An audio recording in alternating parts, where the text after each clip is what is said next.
Oi gente, tudo bem? Para quem não me conhece, meu nome é João, sou formado em Física e eu estou sempre por aqui colocando conteúdo para ajudar vocês no vestibular. Hoje eu trago uma questão da Escola Baiana de Medicina e Saúde Pública, de 2018, que fala o seguinte. Sabe-se que caminhar ou correr na esteira da academia ou em casa é uma forma fácil e eficaz de fazer exercício físico, porque requer pouca preparação física e mantém os benefícios da corrida, como o aumento da resistência física, queima de gordura e desenvolvimento de grupos musculares. Recomenda-se a prática de no mínimo 150 minutos de caminhada semanalmente. A figura 1 representa um esquema simplificado de uma esteira elétrica e a figura 2, o princípio de transmissão de movimento circular por correia. O círculo 2, extremidade do eixo que movimenta a lona da esteira, está acoplado coaxialmente à polia 1, que está ligada à polia 3 do eixo do motor por uma correia. Com base nessas informações e considerando-se π igual a 3, o raio R1 igual a 10 cm, os raios R2 e R3 iguais a 5 cm, e a velocidade linear da lona da esteira igual a 5,4 km por hora, pode-se afirmar. Então, nós temos aqui uma questão que está tratando de transmissão de movimento circular tanto por correia quanto por acoplamento no eixo. Essa questão tem um enunciado grande, então vamos pegar as informações importantes do enunciado e colocar num cantinho. Vamos lá. Aqui em cima ele fala que recomenda a prática de no mínimo 150 minutos de caminhada semanalmente. Não sei se isso vai servir, mas talvez sirva, então destaquei essa informação. Logo depois, lá embaixo, na verdade, ele diz o seguinte. Você considera π igual a 3 nessa questão. O raio R1 é de 10 centímetros e os raios R2 e R3 são de 5 centímetros. E, além disso, a velocidade linear da lona da esteira é igual a 5,4 km por hora. Então, para quem faz esteira, ele está dizendo que colocou a esteira no 5,4. Então, agora com tudo destacado, a gente organiza num cantinho da nossa folha todas essas informações. Agora que a gente fez isso, vamos pegar um tempinho para entender esse pedaço do meio do enunciado que pode ser bastante enrolado para muita gente. Ele diz o seguinte, a figura 1, que é essa daqui, representa o esquema simplificado de uma esteira elétrica. Então você deve ter aqui um tipo de motor, esse motor alimenta essa polia daqui, que gira e transmite o movimento para essa outra daqui por meio dessa correia. E aí, atrás dessa polia daqui, você tem uma polia menorzinha que está ligada na esteira direto, que seria essa polia número 2 aqui. Então, esse arranjo está de costas para a gente. Por isso que a gente não vê a polia pequenininha aqui de trás dessa polia maiorzinha, que seria o círculo número 1. Agora voltando. E a figura 2, o princípio de transmissão de movimento circular por correia. Então a figura 2 é essa daqui, onde você tem uma correia acoplando duas polias. O círculo 2, extremidade do eixo que movimenta a lona da esteira, ou seja, o círculo 2 na figura 2, que é esse carinha daqui, na verdade é quem movimenta a esteira. E lembrando, ele está atrás dessa polia daqui da figura 1. Por isso que a gente não vê uma polia menorzinha acoplada nela. E essa polia menorzinha seria a polia número 2. E ele está acoplado coaxialmente à polia 1. O que isso quer dizer? Quer dizer o seguinte, vamos lá. Figura 2, polia 1 é essa grandona daqui. Polia 2 é essa menorzinha no meio. O que quer dizer acoplado coaxialmente? Então, em poucas palavras, quer dizer que elas estão acopladas ao mesmo eixo. Ou seja, você tem um eixo, que pode ser uma barra de ferro, por exemplo, e nessa barra de ferro você coloca duas polias. Uma dessas vai ser aqui, só para dar um exemplo, e a outra eu vou colocar por aqui, assim, nessa posição. Como as duas estão acopladas a esse eixo que eu desenhei, quando esse eixo girar, o que vai acontecer? As duas polias vão girar juntas, porque elas estão acopladas ao mesmo eixo, ou seja, estão acopladas coaxialmente. É isso que quer dizer. E o que isso implica? Implica o seguinte, as duas polias vão girar juntas com a mesma velocidade angular do eixo. Então aqui você já pega uma informação legal. Ômega 1, que é a velocidade angular da polia 1, vai ser igual a ômega 2, que é a velocidade angular da polia 2. Por conta disso, eu acabei de explicar, elas estão acopladas pelo mesmo eixo, então giram com a mesma velocidade angular. Ok, voltando para o enunciado, depois disso a gente tem o seguinte. A polia 1 está ligada à polia 3 do eixo do motor por uma correia. Quem que é a polia 3 do eixo do motor? Na figura 1 é essa pequenininha aqui que está colada numa outra grandona. Essa pequenininha é a polia 3 do eixo do motor. E na figura 2, essa polia pequenininha é essa daqui, é o círculo número 3. E ele está ligado a essa polia número 1, que é essa outra grandona daqui, por meio de uma correia. Não está ligada coaxialmente. O que acontece quando a gente liga as duas polias por uma correia? Acontece o seguinte: quando a polia número 1 começar a girar, por exemplo, ela vai puxar a correia. Vamos supor que a polia número 1 gira nesse sentido daqui, desse jeito. Quando ela gira, ela vai trazer a correia junto com ela. Então, por exemplo, imagina que eu tenho um pontinho que está aqui. Como a polia 1 está girando, esse pontinho vai caminhando, porque a correia está indo junto com o giro da polia número 1. E olha o que ele faz, dá a volta completa, depois vai lá na polia número 3 e volta. Então, o movimento da correia é esse daqui que eu estou fazendo com essa bolinha vermelha. E o que é importante você notar? É importante notar o seguinte: essa bolinha vermelha, ela sempre se mexe com a mesma velocidade linear, não é velocidade angular, certo? Por conta disso, você pode concluir que quando você conecta duas polias por uma correia, elas duas vão ter a mesma velocidade linear e não a mesma velocidade angular, como acontece no caso de uma ligação coaxial. Então você já tira aqui que a velocidade linear da polia 1, V1, vai ser igual à velocidade linear da polia 3, V3. Beleza, isso era tudo que a gente tinha para entender nesse pedaço do meio. Agora a gente analisa as alternativas para ver o que a gente pode afirmar e o que nós não podemos afirmar. Letra A. O sentido do movimento da esteira é oposto ao sentido da rotação do eixo do motor. Então, para essa, a gente pode olhar até para a figura 1, que vai ser mais fácil. Vamos supor que a nossa esteira está vindo para cá, nessa direção. Isso quer dizer que essa polia daqui está girando nesse sentido, porque ela está acoplada coaxialmente com a esteira. Então, a polia gira assim e traz a esteira junto com ela. Beleza. Só que essa polia daqui está acoplada com o eixo do motor, que é essa coisa pequenininha daqui, por meio de uma correia. Quando a polia número 1 faz o movimento que eu desenhei aqui, essa correia vai junto com ela. E a correia faz esse movimento daqui, olha, nesse sentido.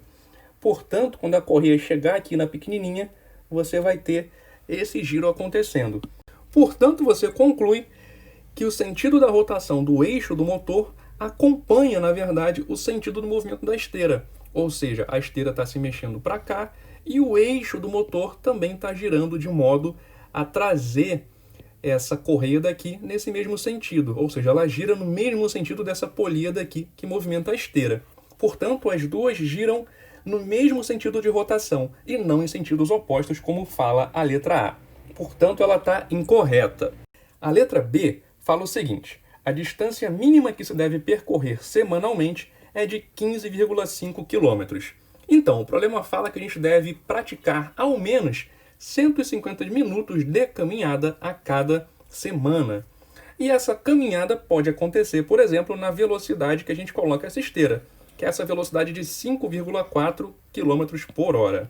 Ok, então se você caminha 150 minutos nessa velocidade, qual distância você vai percorrer? Essa é a distância que você tem que caminhar toda semana, pelo menos para ser uma pessoa saudável de acordo com essa questão daqui. Como que você pode calcular essa distância? Usando a definição de velocidade, por exemplo. A velocidade é igual à distância percorrida dividido pelo tempo que leva para você percorrer essa distância. Portanto, nós temos o seguinte: nossa velocidade é de 5,4 km por hora. A distância percorrida a gente não sabe. E quanto tempo leva para percorrer essa distância? Nós vamos levar um tempo de 150 minutos. Só que tomem cuidado. Por quê? A velocidade está em quilômetros por horas. Então, na hora de você colocar o ΔT, a unidade que você vai usar para ele tem que combinar com a unidade que está na velocidade. Na velocidade temos unidade de tempo em horas. Então, nosso ΔT também tem que estar em horas. Portanto, a gente tem que converter 150 minutos para horas. Para fazer isso, basta você dividir 150 por 60, já que cada hora tem 60 minutos.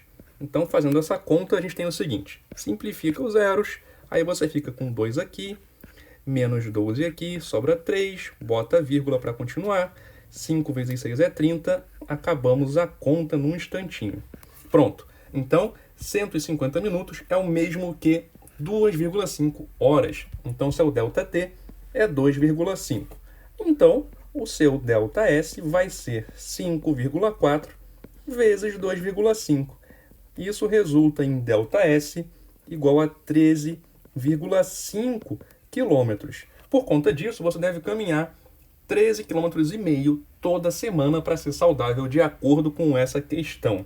E 13,5 não é igual a 15,5. Por conta disso, a letra B está incorreta. Agora a letra C. A velocidade angular da polia 1 é igual a 20 radianos por segundo. Aí você tem que se encontrar aqui na figura 2, que mostra para você todas as polias. A polia 1 é essa grandona daqui. Na figura 1, a polia 1 é equivalente a essa daqui, grandona. E a polia 1 está acoplada pelo eixo com a polia 2, que é de fato quem está ligada na esteira. Então, atrás dessa polia daqui, tem uma outra polia menorzinha que faz a esteira girar de verdade. Então, você já tira uma conclusão, que é a seguinte: a polia número 1 se move com a mesma velocidade angular da polia número 2. Isso a gente já sabia, mas a polia número 2 vai se mover com a mesma velocidade linear da esteira, já que é ela quem está arrastando a esteira de fato. Portanto, uma coisa importante a gente já descobriu, que foi o seguinte: deixa eu apagar para poder escrever. A velocidade linear da polia 2, V2, é igual a 5,4 km por hora. E agora que a gente sabe isso, nós podemos calcular a velocidade angular da polia 2 e aí com isso descobrir quanto vale a velocidade angular da polia número 1. Vamos lá. Como que a gente pode fazer isso? Qual que é a relação entre velocidade angular e velocidade linear no movimento circular? A relação é a seguinte: a velocidade linear é igual à velocidade angular vezes o raio desse movimento circular.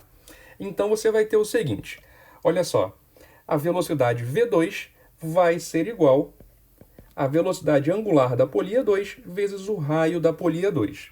Agora vamos se preocupar um pouquinho com as unidades, para já ter a resposta na mão. A resposta tem que sair para a gente em radianos por segundo. Então a unidade de tempo que tem que aparecer em todas as coisas dessa equação é o segundo.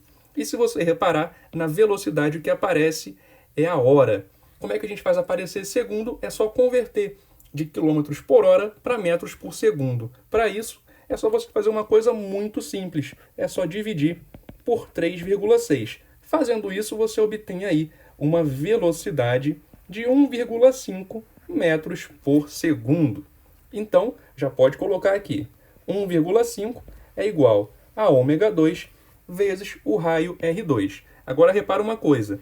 Apareceu na nossa velocidade uma unidade de comprimento, que é o metro. E o nosso R2 está em centímetros.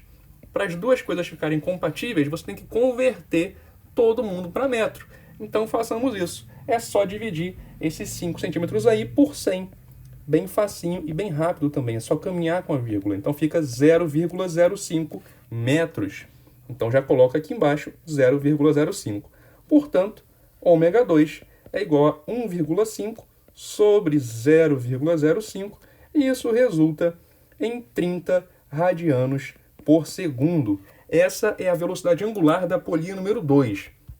Mas, como a polia número 2 está acoplada pelo eixo à polia número 1, elas duas, como nós já sabemos, vão ter a mesma velocidade angular. Portanto, ômega 1 é igual a ômega 2, que é igual a 30 radianos por segundo. E isso é diferente dos 20 que propõe a letra C. Portanto, ela está incorreta. Letra D agora diz o seguinte: a frequência da rotação do motor é igual a 10 Hz. Então, o motor está acoplado à polia número 3. Então, a frequência de rotação do motor é igual à frequência de rotação da polia 3. Agora, quanto vale a frequência de rotação da polia 3?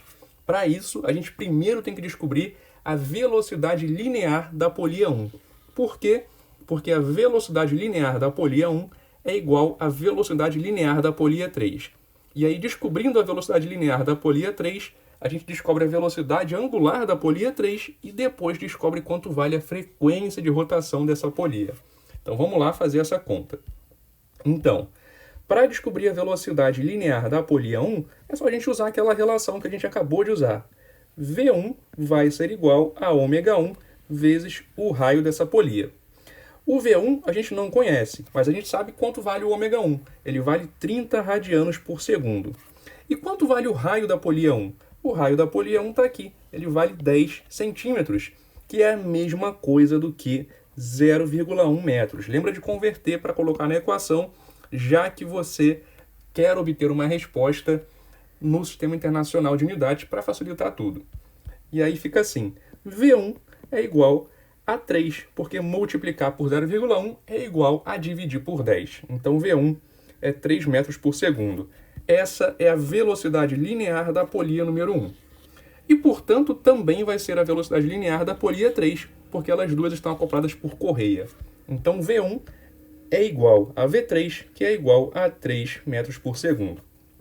Agora que a gente sabe o V3, a gente pode descobrir quanto vale o ômega 3, que é a velocidade angular da polia número 3. Para isso, a gente usa de novo essa equação aqui. V3 é igual a ômega 3 vezes o raio da polia 3, o R3. Portanto, 3 é igual ao ômega 3 vezes o raio da polia 3, que é igual ao raio da polia 2, 5 centímetros. E como nós já convertemos esse número uma vez, não tem que converter de novo, é só colocar o resultado. 0,05 metros. E aí você tem ômega 3 é igual a 3 dividido por 0,05. E isso daqui resulta para você em 60 radianos por segundo. E agora a gente pode calcular quanto vale a frequência de rotação da polia 3, que é igual à frequência de rotação do motor.